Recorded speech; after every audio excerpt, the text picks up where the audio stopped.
Alright, welcome back. What I wanted to share with you next was this little propeller doohickey for the Whirly-Gig. I wanted to show that the blades are basically opposite. So this one's going this way, that one's going that way. But when you flip it over, it's going the same way.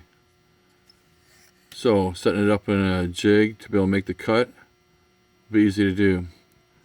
Even though it's opposite, we make the same cut twice basically. We just make it this way, flop it over, make it that way again. So here's the jig I put together. It's just a bunch of 2x4s nailed together, glued and whatnot, with a little 1x4 up on top to guide my circular saw this way. On the bottom, a couple of cleats to stand it off a little bit. What you'll notice though is this hole right here, this 2x3 only blocks the hole halfway.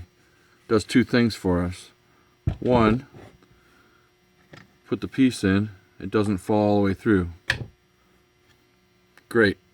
Then we make our cut and pop her out,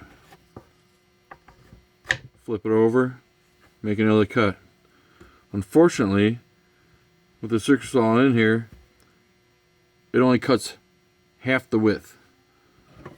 So I made up this little hunk of sheet metal here, bent it, to be able to fit over this 1x4 snugly.